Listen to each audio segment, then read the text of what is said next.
Hi, everyone. So I don't have any um, FAQs posted on your discussion boards this morning, and so far I'm alone here in the live session today. So I'm just going to get started on my analysis of a Proposing a Solution publication in the New York Times opinion page from earlier this month, or last month now. It's now May 1st, so happy May, everyone.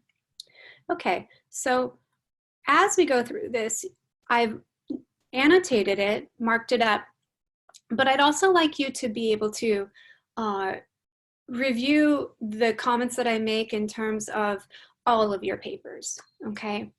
And so we have four basic features here for a Proposing a Solution paper.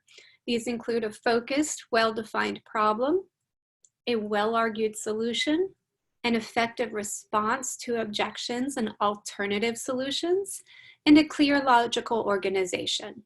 So you'll note here on the screen that I have offered a highlighting key so that you can see where in this piece the particular basic features, otherwise called genre conventions, are incorporated.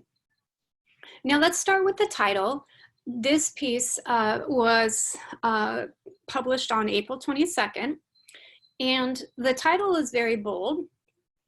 And even if we take away the bolding of the title itself, because we don't do this in MLA format, we note that it in itself is a declarative statement which states the position and urgency of this writer's views, okay?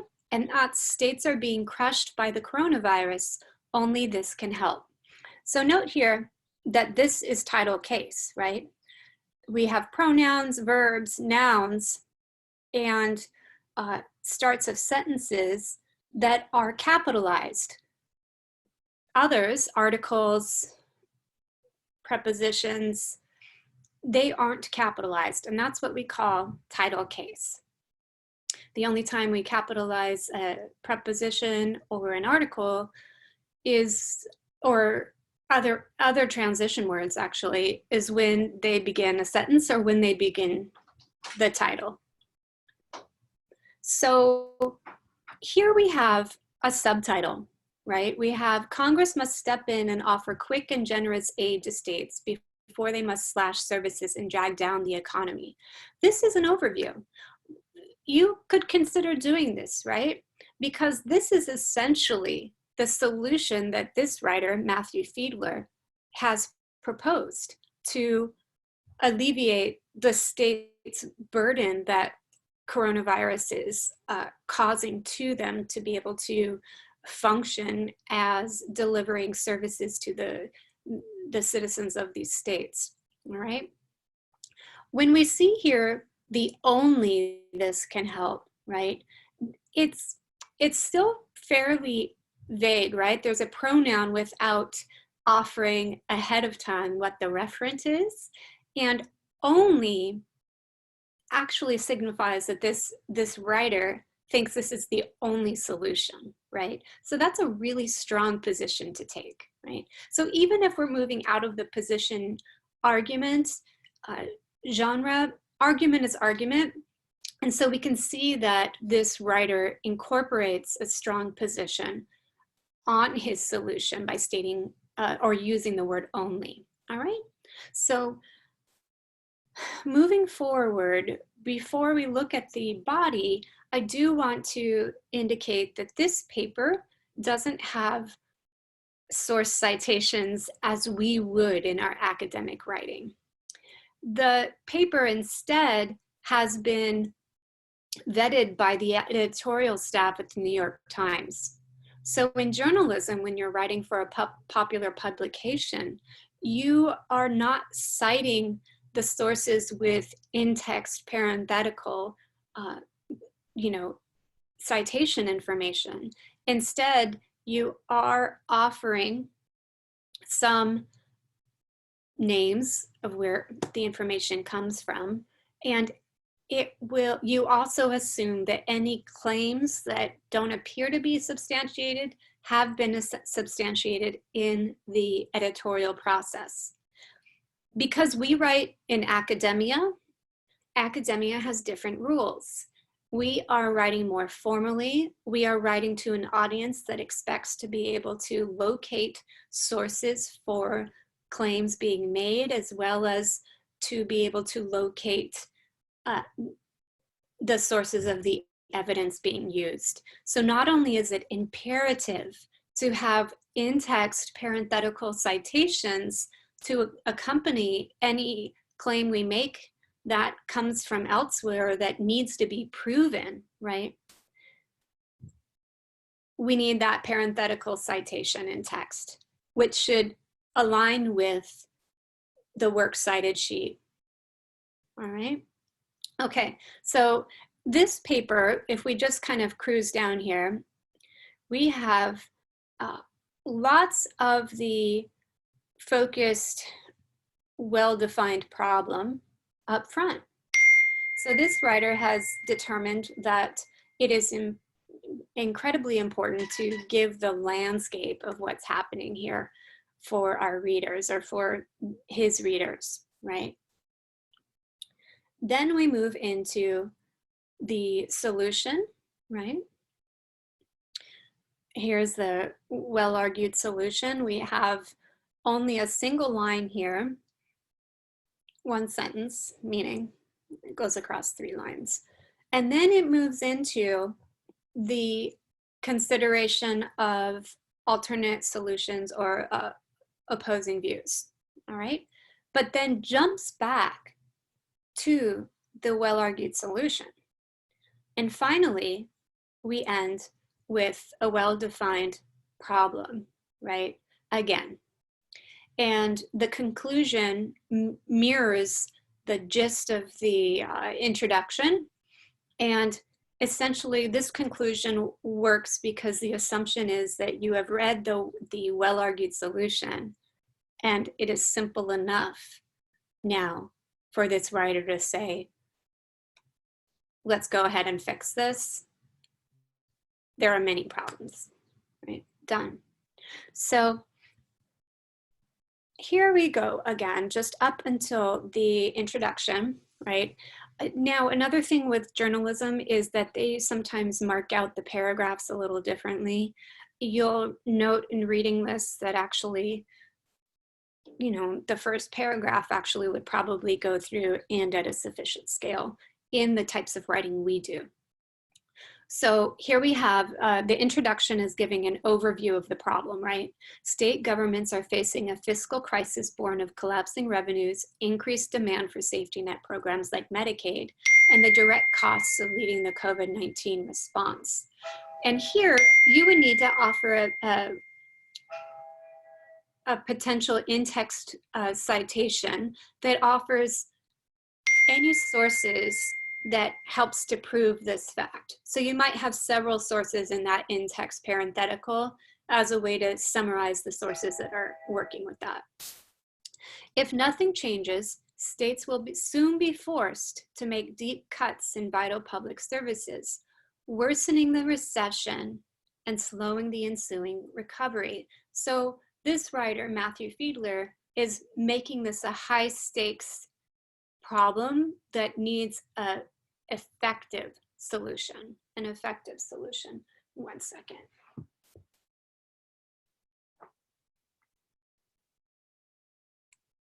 Okay, thank you.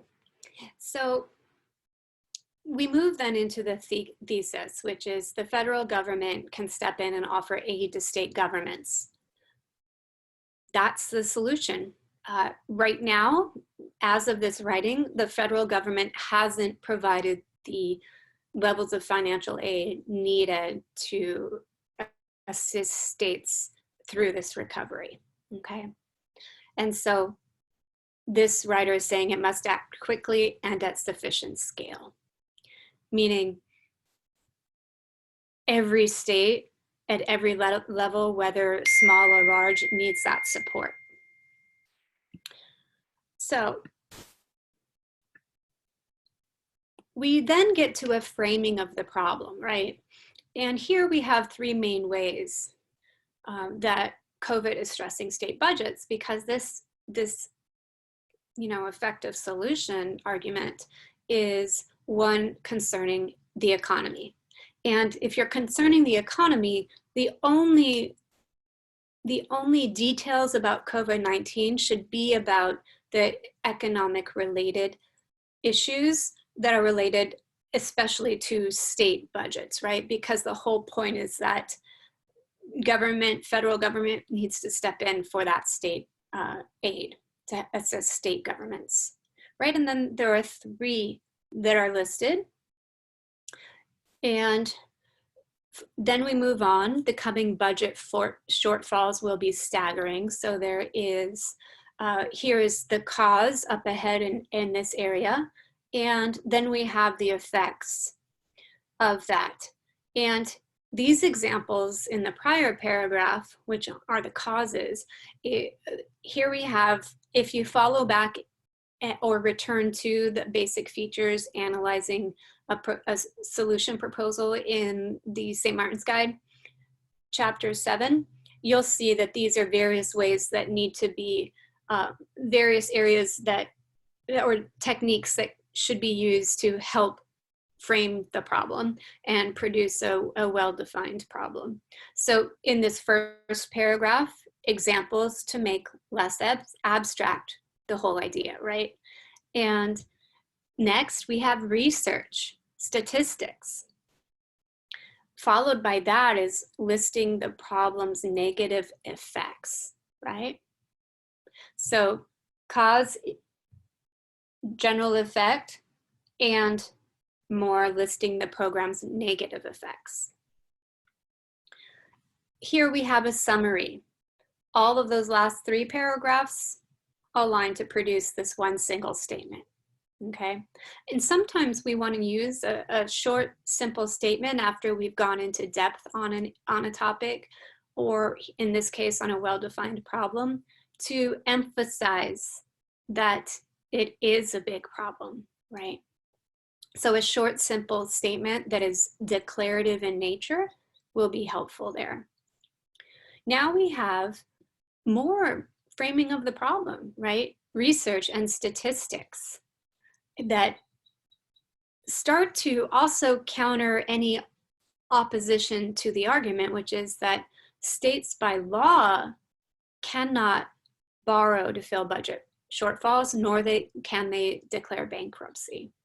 So because of the way that states are having to fight the coronavirus, this writer is saying that we have lost out on so much revenue, and we've had to redirect funds from our budget lines to account for trying to stop the pandemic, that we just won't have any money, and states just won't have any money to provide basic services. People aren't shopping, unemployment is high, businesses haven't been able to run, and all this money from other budget lines have been taken to combat the virus, okay?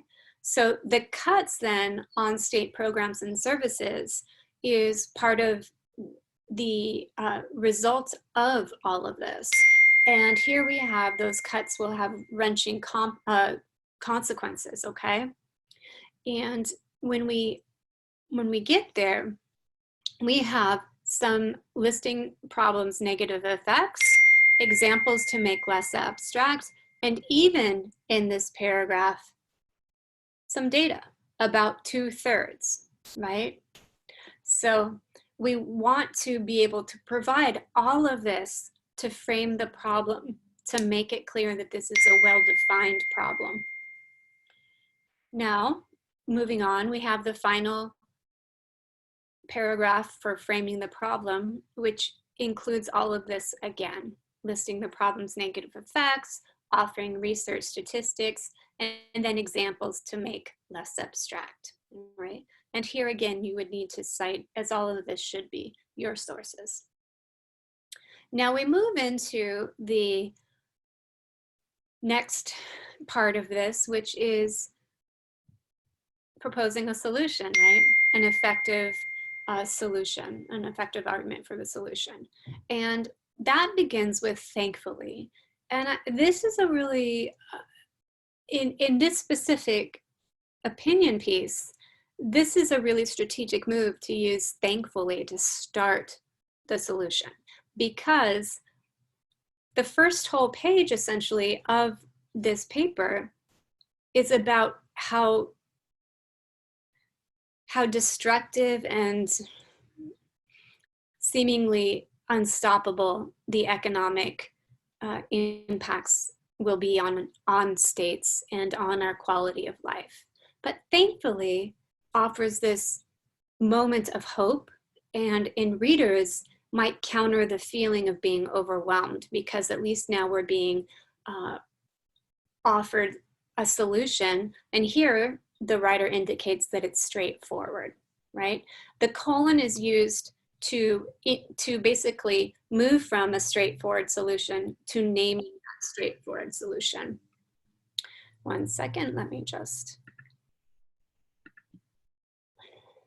move in here.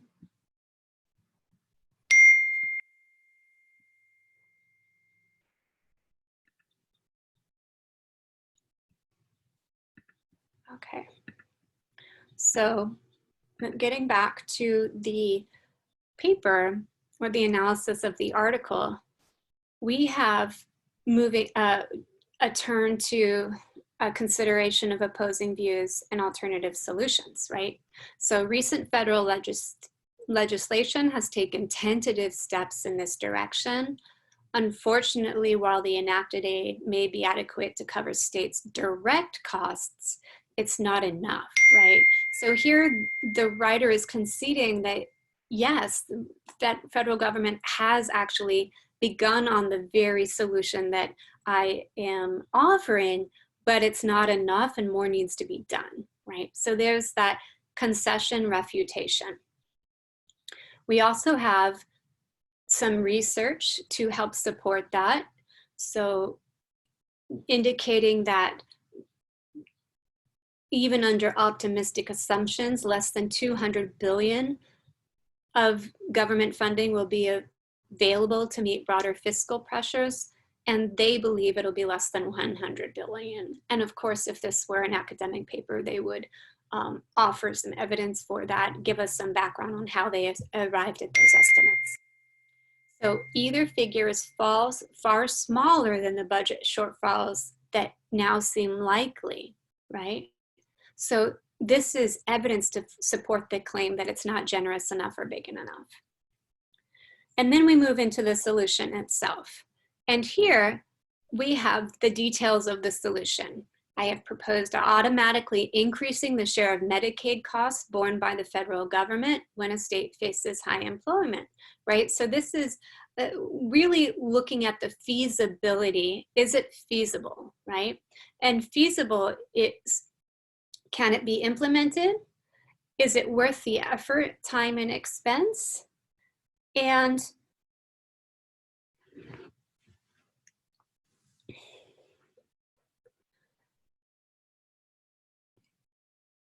what can we learn by this cause-effect analysis, okay? So here we have, under our approach, the federal share of Medicaid costs would rise, right? So he's explaining how it would work. If it's only funneled through Medicaid, then what happens is as the employment rises, the government will take larger responsibility, more responsibility for funding unemployment.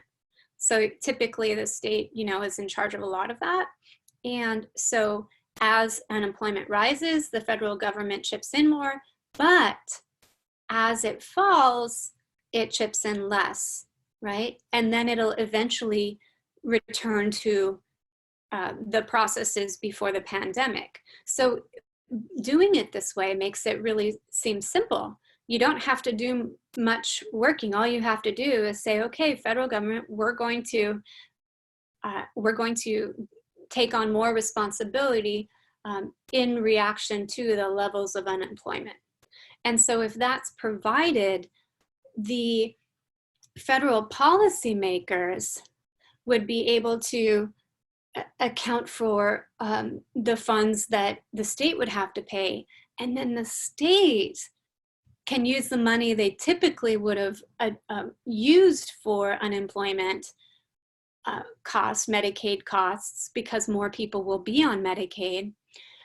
Then they can direct that savings, because the federal government is taking more of that responsibility, to pay for the other budget lines. So we do have police and fire and teachers like us, or the UCs, so that the fees don't increase, or even so research can continue, right? I'm just talking about California, how that might impact us. So this is very simple to do. He's saying this is the best mechanism for fixing this issue that the states are facing and will actually face in larger amounts, to the point that it's going to be incredibly destructive unless something is done, right? And by ending it with the House Democrats recently put forward a similar proposal, what this does is saying, not only do I believe that something like this is possible, but the Democrats also seem to have been able to construct a similar scenario. So my thinking is not totally in a different, lane than others. It's not crazy, right? It's not crazy because one of the major parties in the House, the Democrats, who are the ruling, are the majority right now, actually have a similar proposal. Now, what I want to point out here is that the similar proposal is not the same. And that's going to be when you begin writing your solution paper, you should not just use somebody else's solution and say that's the best solution. You actually have to think up your own based on your research of what others are proposing and what you've maybe seen in your research work in the past, what didn't work in the past, and how you might be able to fix that or address it so you believe it will work now, or something else will work now to address the problem you're posing a solution for. Okay. So I've just covered what it will do for budget strains for the state. And this is the really great part, is that this writer, while thinking this is the best plan, right, also does not think that it has to be the only way to enact the plan, but in different ways, right? So I love this line, and actually pauses the reader, because you have to think through what is meant by the perfect should not be the enemy of the good, right?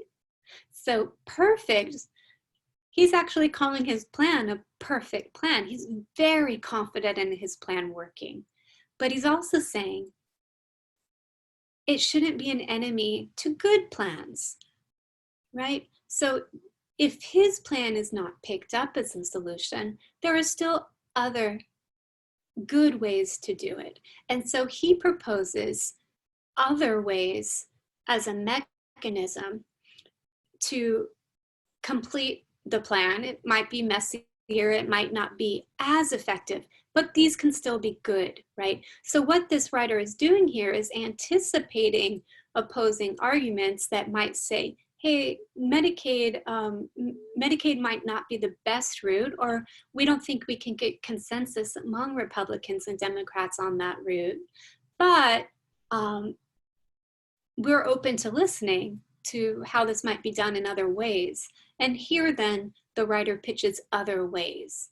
So this is a concession and offering up of alternative ways to produce a similar result, right? Alternative, yet very similar solutions, right? In terms of the mechanism for making it happen. And that's what this solution really revolves around, which is this mechanism of using Medicaid to distribute aid.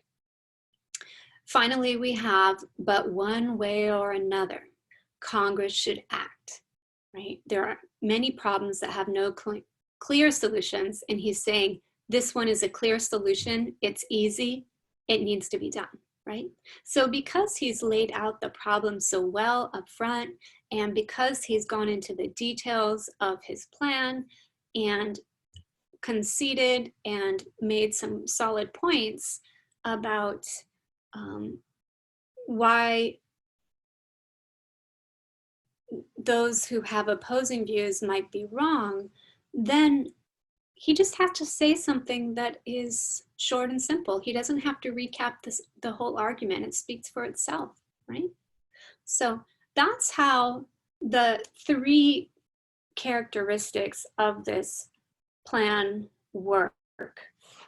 And I didn't incorporate more of the blue down here in this last, actually it's called penultimate paragraph because it's a second to last.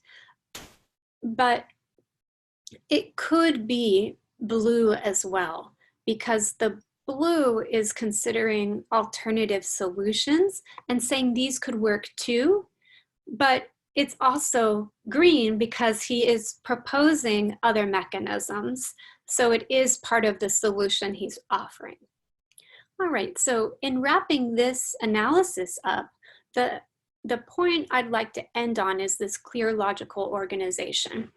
And with the clear logical organization, it's not just the order of presentation, but it's also the cueing words and the transition words. And I've noticed some of this being a challenge to the writers of the papers I've been able to grade so far. And as I actually am up at the title, let me just make a comment about titles.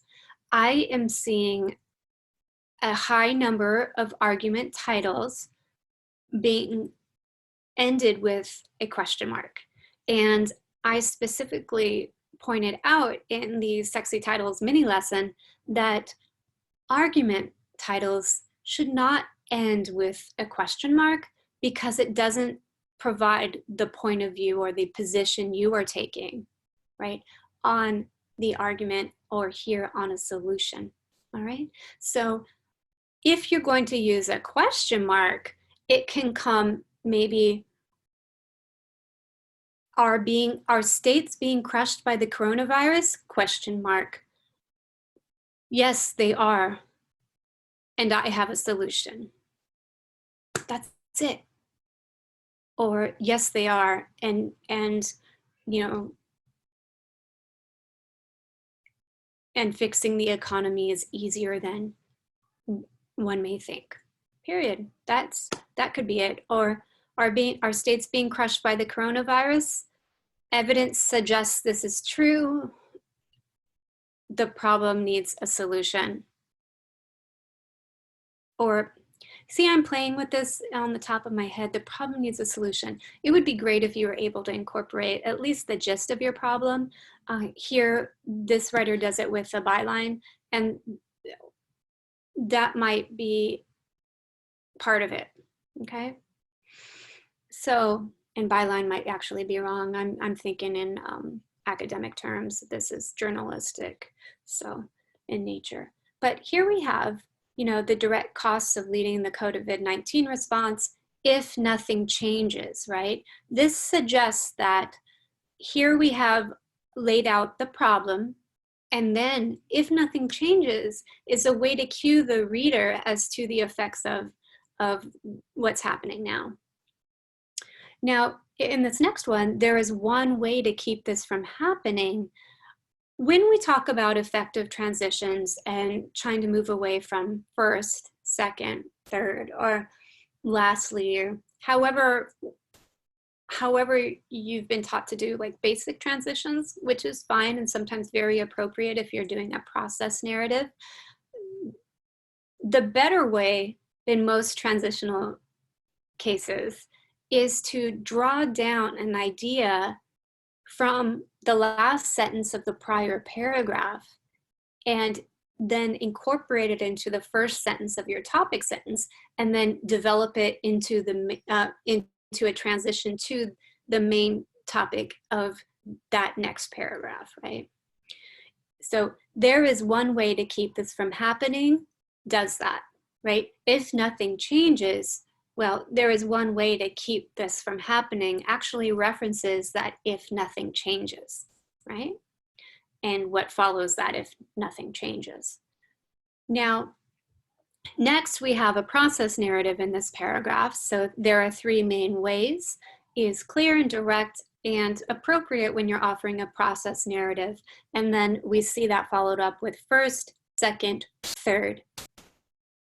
And as household incomes fall and increasing, these are excellent signal words to the reader that there will be correlative effects, okay? And we have here too, more people are applying for Medicaid and other safety net programs, increasing the costs that states will bear. So note here that in this new transition world that I'm trying to get you to adopt to improve your style, the coming budget shortfalls directly references what's happening here, is that increasing the costs that states will bear, okay? Because of state tax revenues and plummeting income and sales tax, etc. So the coming budget shortfalls that result from what was listed in this paragraph, that's actually a reference from the prior paragraph. And then the end of the sentence, the will be staggering, is that transition into the next main idea or topic of this new paragraph, right? Here we have a signal word of recently. So we have some time queuing for when they've done their research. And here we have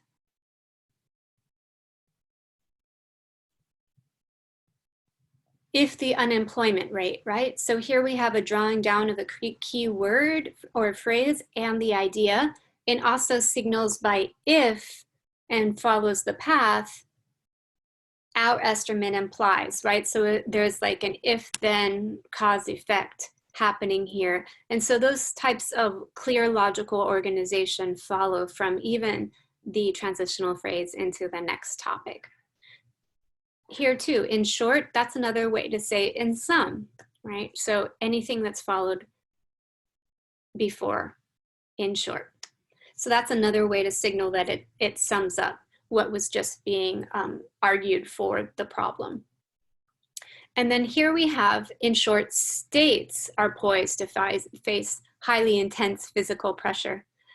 Unlike the federal government, states generally cannot borrow, right? So here again, we have a transition, which is that states are poised in the paragraph just above it, and then states generally cannot borrow, to understand why they're facing this intense fiscal pressure.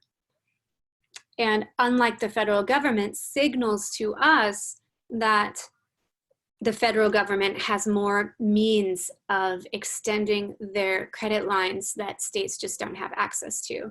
And so it starts to set up this idea that, hey, federal government can actually do more because there's a lot more flexibility, right? So see how all of these keyword shifts really help. And I haven't identified all of them in this paper, but we have those cuts. So again, it's taking the idea from the end of the prior paragraph and then connecting it to the topic or main idea of the new paragraph, which is will have wrenching consequences. So that's the transition. Those cuts will have wrenching consequences. So cause effect, right? Yet is a signal that, you know, despite what this all views, what's all happening, right? So it's an opposition that's taking place, which is that we should see fewer teachers in classrooms, including at colleges and universities, but also all through K-12, higher tuition at public colleges and universities, stingier coverage for Medicaid enrollees, which is, you know, Medicaid enrollees, when we know what Medicaid is, and there's an expectation that readers do know it, a Medicaid enrollee typically is either disabled or somewhat disabled, cannot work, or they are very low income. And so oftentimes these are our most vulnerable populations. Medicaid also often covers child health care when families' income goes below what is deemed a level appropriate for the families being able to provide that child health care. Okay. Yet there is no reason to believe signals that despite all these really disastrous effects, these professions that help to support the services of and the values of our democracy still remain, right? So we have this big gap between what the values and mission of the federal government is in the US, or the Constitution, and our values in terms of what we think of when we think of a community of citizens that have some basic needs met, versus what these shortfalls will do to those basic needs, which is not being met, or maybe being met so minimally that it causes lasting effects on the people that they do impact. So here we also have more of what can happen, right? And indeed is another word to just say additionally, right? Or here's some evidence to support what I've just written in this next paragraph. But here again, right, state spending cuts or tax increases will also deepen the recession. And that, again, is a transition from this idea of those cuts will have wrenching consequences to continue that will also deepen the recession. So this is another consequence. So see how this writer does a great job of only listing, one of the major consequences after he makes this claim of wrenching consequences, and then develops a new paragraph for another wrenching consequence, right? And then we shift with thankfully, it's a signal word to say, hey, there's hope. And unlike many problems, right? These are all the problems that are just indicated by COVID-19, but there are so many more. And again, he's focusing on the economic problems. And this is where you're going to want to focus in on a particular aspect of the problem that you think you can resolve. You don't want to cover everything. Imagine if you were to try to write a proposal for how to solve every issue, every problem that's come up with COVID-19. It would be too broad. You wouldn't be able to do a good job, mainly because these problems all require different solutions. So even in your paper, maybe take one of the problems within whatever topic you argued about in your first paper and develop a solution for that one problem, right? See how deep this writer goes? So that permits you to do some process narrative work with how it can be feasible. It also permits you to do some deep research to make it clear to readers that you know what you're talking about. And so you were already addressing questions they may have with it because you're supplying the research, the statistics, what's worked in history, and what others are thinking about alternative solutions. So see how this all kind of works if you pick a narrow enough problem within your position paper argument. You can write a really great solution paper on that because you can then just focus on that in your research and in your idea generation, because you do want your solution to be unique, right? Or not unique in the sense of you have to make it up from the air, but you have to do your research and you have to think about feasibility, and you have to think about, well, if I'm trying to solve this problem, what is it that these, if we have these budget shortfalls, what's that going to mean to our communities, right? So you want to do that research. Okay, and I'm just going to leave that here. What I want you to see is that most of the transitions at the starts of each paragraph are transitions that work by developing at the first part of that transition phrase in the new paragraph, recapping or drawing down keywords or ideas from the prior paragraph, and then starting that topic sentence in that new paragraph by rephrasing it or using some of the even same key phrases, but then you shift that into the topic or the main idea of this new paragraph. And that's so important. And when you study that, you come to see that it's a more stylistically creative and interesting approach to transitions that actually also make your readers love what you write. And so they want to follow you and what you propose, not only because of the strength of the argument, but also because it's a pleasure to read you, right? So that's how we get to be developing our style. Okay, I'm done for today, and I want to thank all of you for listening, and I will see you next week. Take care.